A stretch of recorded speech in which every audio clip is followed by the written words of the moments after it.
Hey, so today we have Damon with Natural Cure Labs. Damon, thanks for joining us. My pleasure. So give us a little background. I looked at your LinkedIn before I hopped on the call today. You worked for Samsung. You've got some unique experience. Would love to hear how you got started with Natural Cure Labs as the founder and CEO.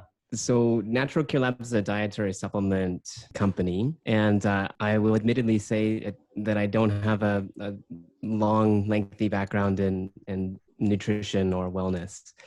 But I do have a long background in marketing, product management, and technology. And I think the former lends itself well to the latter.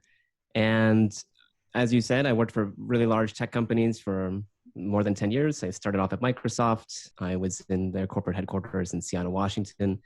After that, I spent a lot of time overseas. So I transferred to their UK headquarters in London, fell in love with living abroad and the culture and experiences and different interactions that you get from living overseas. So I stuck around. I worked for Google for a short period in Germany. As you said, I moved to Korea for a couple of years, worked for Samsung at their corporate headquarters, picked up a lot of these incredible experiences along the way that really feed you into the tools and ideas that you need to sort of get started with a business. So after living overseas, I moved to San Francisco, which was the perfect storm, right? So I was in this melting pot of entrepreneurs that are really passionate about starting their own businesses, solving big challenges, and the environment and the climate there is just really infectious. And so after spending a decade working for others, I thought now is the time to try something new. So walk me through that. So you're working at these great companies. They're all kind of top in their field. You're working at Microsoft, Google, Samsung. How scared were you, or were you scared when you made that leap from like, okay, I've got this great job, I have a great career going for me, now I'm going to take the leap and start my own business? What was that like? Yeah, absolutely. It's very daunting, no matter how much experience you have, or no matter how much confidence you think you have, because you have to learn a lot for the very first time. You sort of break a lot of glass, as they say. I think, for me, I just started very small, very modestly, and built the company from a single product, right? So as I mentioned at the top, working in these big companies provides a lot of structure. It provides a lot of coaching and mentorship that can lend itself very well to any field, really, whether it's health and wellness or another. And I think, the obsession with things like speaking the customer's language, understanding who your ICP is, doing some market sizing analysis, even at the highest level, are these best practices that work really well for large established companies, but can also be applied to small startups. So that's exactly what I did. I basically had this menu of experiences from these three big companies overseas and domestically. And I just borrowed a lot of those ideas, a lot of those concepts, and applied them at a micro level, beginning with a single product. So it sounds like a lot of your training and the skills that you developed over the years that lended really well to making the leap into starting your own company. One thing that I've heard from talking to a lot of founders is they kind of go in two camps, which is obvious. Either they start the company while they're working the job, or they just cut it, make a clean cut, and then go 100% in. What was that like for you? Did you cut it clean, or did you work on the company while you were at the job? You're exposing me now, Joe. I absolutely, I moonlighted, you could say. So nights and weekends was spent brainstorming and developing out the business idea. And frankly, it wasn't until a couple of years later that I cut the cord and went straight to focusing 100% on my own businesses.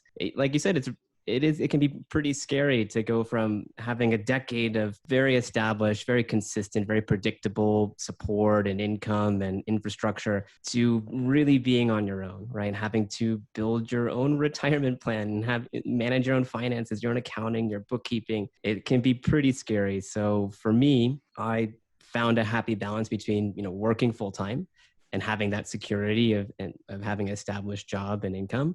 And then in nights and weekends, slowly building the business from a couple $1,000 a year to, much more than that. And there is this mental inflection point, I think, where you hit, is this still a hobby job versus like, okay, now I'm confident this can be a full-time gig. As far as advice goes, what would you tell someone who's working at a company right now?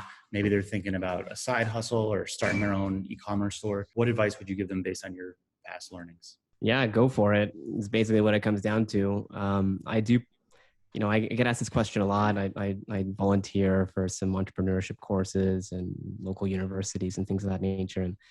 And a lot of these young entrepreneurs will labor over a business plan for months and months and trying to get every number correct and every line item within the 60-page plan just right. But I think that while those practices are great for honing your vision and sort of setting a North Star, I think being super dynamic and flexible and agile is probably the way to go. So, you don't have to boil the ocean, you're with your first company or your first product. Just start with something small. Start with a concept that you feel really interested, about, or a passion project that you may have. And try to, take incremental steps and incremental wins. Yeah, I like how you started with one product. I think one thing a lot of people don't realize is you don't have to do everything. The market's so large for so many things that if you start with just one product, you can kind of scale from there, or you can realize this isn't working. I need to figure out something else. And also you figure out what skills you need. So can you tell me about when you decided to hone in on that one product, what was going through your head and why you selected just that one product to start with? Yeah, you bring up a really good point. And so two things everyone should consider is, yes, the markets are huge, right? Categories are huge, industries are huge. And although it may feel like there are a lot of players, there's often niches that can be explored and exploited. But you have to be pretty careful about that, right? I remember seeing an ad on Facebook or something trying to sell Amazon get rich quick courseware. And they're like, think about a yoga mat. There are, Amazon sells 10,000 yoga mats a day. It's a multi-billion-dollar category, maybe $100 million category. Think about it. If you just get 1% of the yoga mat category, you'll make tens of thousands or hundreds of thousands of dollars per year. And while the math may be correct, it's probably a bit misleading, right? So sure, Amazon sells thousands of yoga mats a day, and it's a multi-million-dollar category, but it's dominated by the top 2 or 3 sellers. They control 80% of the sales volume flows to the top 5 or 10 people.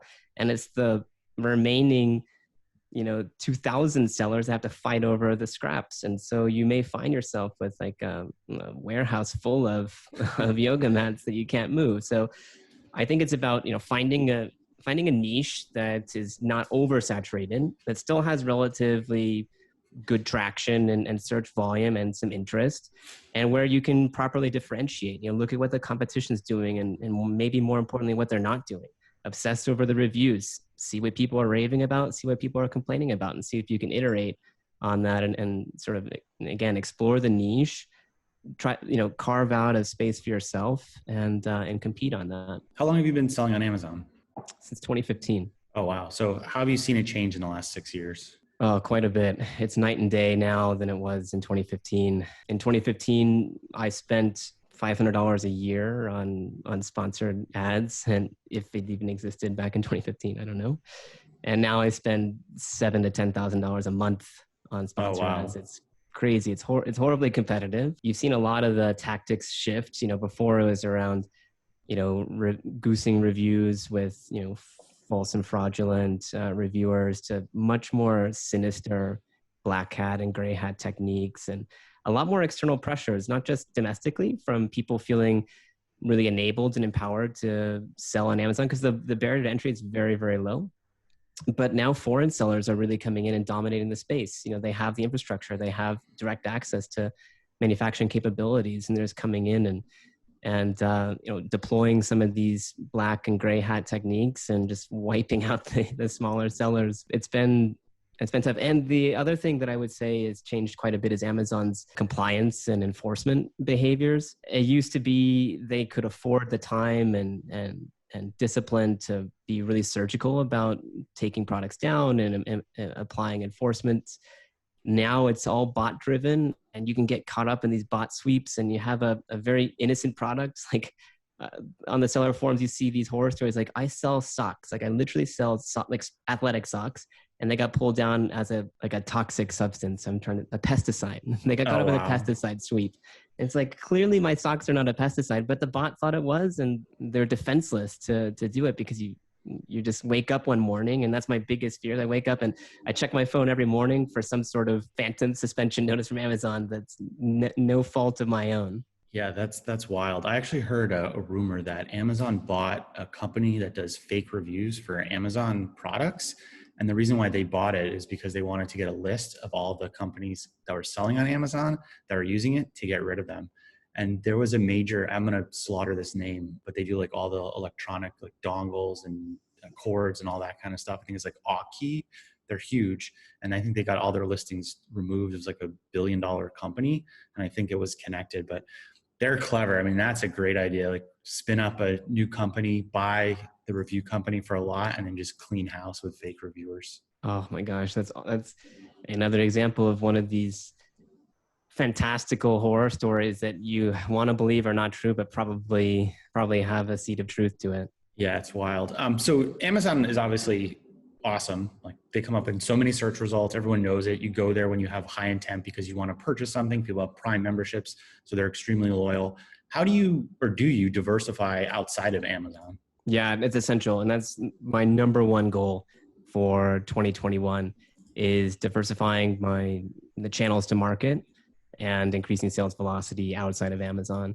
You're right. Amazon is wonderful. I struggle to provide them with compliments because they make my life so miserable, but they're the only name in the game, right? 52% of all sales come through Amazon or something like that. Like you said, the purchase intent is incredibly high. Although my PPC spend on Amazon is quite high, the conversion rate's amazing because people are there to buy, right? They're not there to search and educate themselves. So, being on Amazon is essential, but being off of Amazon is equally as essential because again, you can wake up one morning, check your phone and have your entire account suspended. I had my Canada account suspended for having dual accounts or something like that, which was completely wrong. I've never sold a penny in Canada, but it took me 2 weeks to navigate the reinstatement process because it's just so challenging. I mean, they must service thousands of these suspension, reinstatement requests, and you're at the bottom of the pile, right? So what can you do if your account is suspended? Well, you need to be on other marketplaces, right? You need to be in other channels, both your own direct to consumer and also other marketplaces, because customers acquisition is costly and time and energy consuming. If you can afford it, great. We use Shopify. We had migrated from Squarespace in 2020. I love Squarespace. I'll never have anything bad to say about that company. Wonderful company, awesome tools and fantastic user experience. It's just not purpose built for e-commerce like Shopify is, right? Yep. So we switched to Shopify and our sales have improved and the tools that they offer are fantastic. But we're also on like every other major online marketplace, from eBay, which is surprisingly the second or third highest trafficked online marketplace, to Wish, which is a big growing Chinese competitor, to things like Overstock and other like specialty online marketplaces, Walmart, of course. Do you have to pay for ads on those sites too? They offer sponsored ad options. We've toyed with them a little bit on Wish and on eBay and haven't done it on Walmart yet, because we're completely consumed with Amazon PPC spend. It's like a full-time battle, Wow. optimizing your spend on Amazon. We have a company that does it for us. We have an artificial intelligence software that does it for us. We have a full-time account management service we pay for. It's really, really critical to do that investment on Amazon. And this year will have to be the year we get more serious about it off Amazon. Would you recommend someone who's starting an e-commerce business to start with like Shopify, or would you say like if you can sell on Amazon, start with Amazon and then move off and start your own store? Yeah, that's a good question. I hadn't considered the sort of order of operation here, whether you do your own and then Amazon or vice versa. I did mine simultaneously. I needed my own website to help educate customers because I don't know. I think a lot of customers, well, especially in a consumable product category like health and wellness, trust and safety and quality are really critical. Really top of mind. And without a website, I think that you would lose a lot of that trust and confidence of the consumer. So we had to have a website to begin with, right? To help educate the customer, talk about our quality and safety procedures, et cetera. So it was a non-starter to go on Amazon without a website to help educate customers. If you're selling another product that's maybe doesn't require that degree of trust, maybe it's not as important, but I would still recommend it. You're going to be able to repurpose a lot of the tools and a lot of the outputs that you have to create for Amazon anyway for your own website, right? Imagery is imagery, lifestyle, background, product shots, videos, you name it, you can use on both sites. And so with just a little incremental effort, you can probably set up both sites pretty effectively. So this is a tough question. It's very open-ended. Where do you think e-commerce is going over the next few years? That is a tough question. I mean, it's going to go nowhere but up. I did an interview not too long ago and quoted some interesting statistics about the explosion of e-commerce sales in 2020. And I think that trend is going to continue. 2020 was a forcing moment to educate people on how easy and convenient shopping online is. It's sort of brought a lot of people into the e-commerce space, both from a seller and buyer perspective, and it's going to continue to grow. I do feel that Amazon's going to continue to dominate without legislative action. I think that they'll continue to grow and snuff out the competition. But I also have a lot of confidence in other big players like Walmart, like really leaning in. They acquired, I forget the company. They acquired an e-commerce company in 2019 or maybe 2018 now. So they brought them into the fold. They have been, taking up a lot of great talent and putting a lot of money into building out their infrastructure. And you'll see it happen as well. Like Bonanza is another interesting e-commerce platform. Like they're very under the radar. They sort of cloak themselves as like a Google native type shopping experience. And I think you'll find more and more of these things coming up. And Shopify is having explosive growth. Like a lot of people are trying to go out on their own. The challenge though is I think that like we're seeing with subscriptions, like for home entertainment, there's subscription fatigue, right? You have your Hulu subscription and your Netflix subscription, your Disney Plus subscription. And now there's like this Paramount thing subscription. It's like, how many more subscriptions are we going to have? And I feel that you buy your t-shirt at one Shopify store and then your electronics at another and your shoes at yet another. And I feel like that fatigue will also begin to set in eventually. It's just not as convenient to go individually to different sites and pages to buy specific items. I think that these marketplaces, Amazon, Wish, Walmart, eBay, are going to continue to survive and thrive because of that convenience factor. Yeah, I think so too. I agree with a lot of that. So obviously we're both very bullish on the category. E-commerce isn't going away. You see a lot of people on the outside who are thinking like, okay, I'll just start an e-commerce store, or people are claiming that they make all this money doing drop shipping. They just collect orders. They show everyone on like these emails that come in, blah, blah, blah. Like, okay, this is easy money. I just have to figure out my customer acquisition strategy and I'm off. What do outsiders who actually haven't done this before not know about the space? Oh, well, that it's highly competitive, that although the barrier to entry is relatively low when it comes to acquiring product to sell, the infrastructure and tools that you require to truly scale are not as cheap as you might think they are. You have to store the product, you have to move the product, you have to ship the product, you have to prep the product.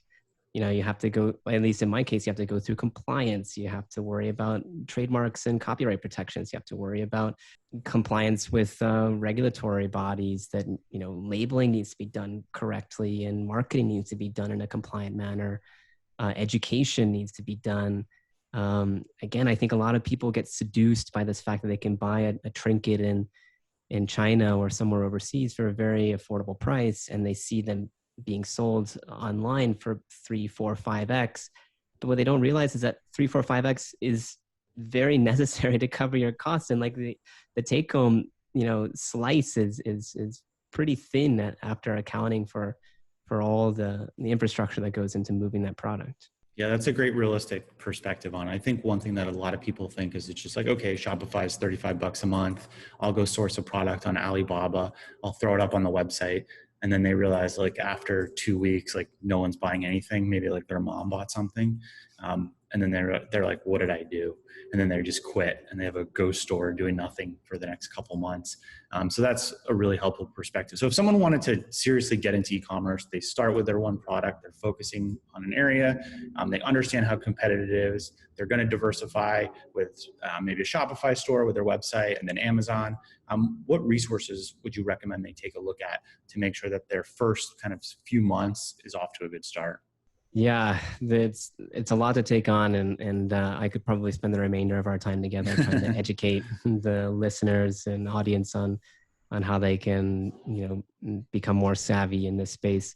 I think that, well, there are online courses that claim to do a lot of this education, and I can't speak for any of them because I haven't attended any of them, but I have to imagine that they probably do a decent job going through the basics, right? And the basics would be like defining your customer profile. Who is your ideal customer? What do they look like?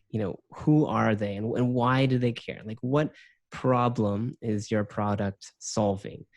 How do you educate the customer on it? How do you pull them in and convince them that you are different, that you are special, that you offer value that's above and beyond what the competition can do? And it's a journey, right? It's not something that you do once, become an expert in, and then move on. Like, I learn every day. I change every day. Our tactics, our strategies, like obsessing over the competition is really, really key. Like, what is the competition doing now? And more importantly, what will they be doing in the future? And what do you need to prepare yourself for? So getting started is really tough, but in summary, get as much education as you can, read a lot, but be highly skeptical, I think, of some of the information out there. Know your customer, obsess over your customer, who they are and where they are and what are they looking for. And then differentiate as much as you can.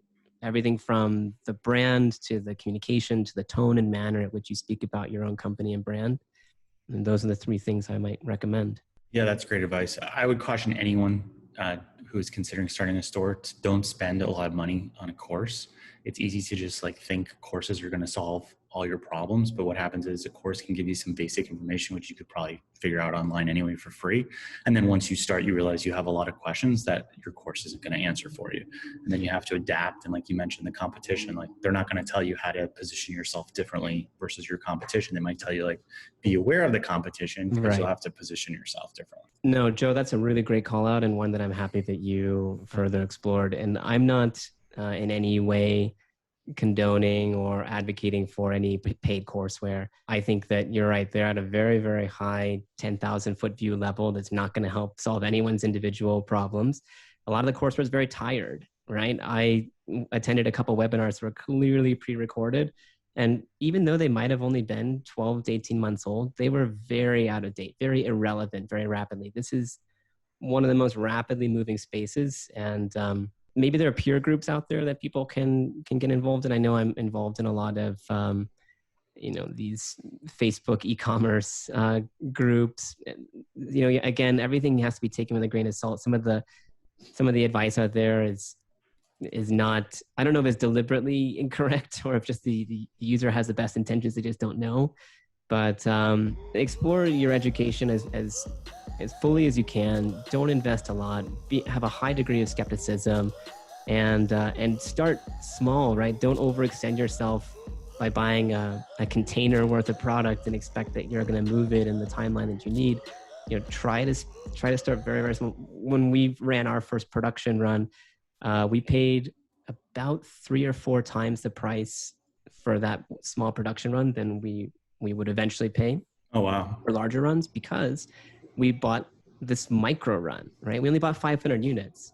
Now we're buying, 15, 20,000 units at a time, but 500 units, was very, very expensive. We sold it at a loss, but just to test the market, just to test to see, because 500 units, sure, hopefully you can move it. And if you don't, it's not going to destroy your personal finances. But if you buy 20,000 units, you may find yourself in a very different situation. So be very, very modest and realistic, I think, when starting out. Great advice. Yeah. Manage that risk early on, because if it works, you can spend more money and grow after. And if it doesn't work, you didn't waste thousands and thousands of dollars on something just because you felt like it might work. So test and don't spend too much money. That's great advice. Only a couple more questions. Favorite tools, any tools that you cannot live without? I have a lot of tools that we use every day. Most recently, we use a tool. Well, it's a service really called FlowSpace. Maybe you've heard of it before. It's like an on-demand warehousing space. It's a company that's partnered with a couple thousand independent warehouses across the United States. And they offer no contract month-by-month storage. And why this is important for us is that Amazon FBA, we use Amazon FBA. So we used to ship all of our product directly from the manufacturer to FBA warehouses, and that's where it stayed until it sold. And with this explosion of third-party sellers on Amazon, and with the high interest of utilizing FBA services, FBA warehouses just simply can't accommodate all the product that people want to send. So they're limiting storage and restock rates. And so we found ourselves in this really tough situation where we have 4 manufacturing facilities. We have them in New York and New Jersey and Colorado and California. Some warehouses like, oh, sure, we can warehouse your product, let's ship it to Michigan. Oh, and so can you imagine like LTLing all your product to Michigan just to send it right back out, a couple weeks time when Amazon allows you to replenish product? So FlowSpace allows us to find warehouses super close to our manufacturing facilities. We can store month to month. If we need, some of our product has been stored for several months, some of our product has been stored for a few weeks. And that flexibility has been really helpful for us. Yeah, that sounds awesome. That flexibility is key. Favorite books, any business books you've read or books that have influenced you or you'd recommend? Yeah. And I'm almost hesitant to even say this book's name because it comes with a lot of baggage, but I did read 4-Hour Workweek by Timothy Ferriss a couple times. First, as just a pleasure read because it has a very provocative title, but the second time or third time I read it was with some more interesting intent, right? Like, oh, well, maybe there's something behind this. And I caution listeners that the 4-Hour Workweek is not a how-to guide. It's more of a thought starter. Timothy Ferriss is an interesting character who does an amazing job of distilling and simplifying really complex concepts, but it's not for the average person, you could say. I know plenty of people who literally lost their jobs because they tried to follow the advice of Workweek as like a how-to guide. So it's not a how-to guide. Use it as some interesting inspiration and nothing else. And then there's a book called The Seventh Sense by Josh Cooper Renfro, which talks about network effects and the power of networking, which I find is very interesting. Yeah, networking is underrated. The one thing I've learned from networking is you better have something of value to offer. And then once you do, networking becomes 100 times easier. So develop some skills, become interesting, and then networking is pretty easy once you can offer something to other people. And then final question, Damon, how can people find you? Sure. I have a very unique name. So people can find me on LinkedIn through my full name. The company is also easy to find. It's naturalcurelabs.com. You can find the company on social media, although we are not super active because as a health and wellness company, we need to stay super compliant, which means there's not a lot we can say or not a lot we can do to engage on these social media platforms. And also we have a couple brands that we are currently using and will use in the future. So VitaTails is our pet health brand.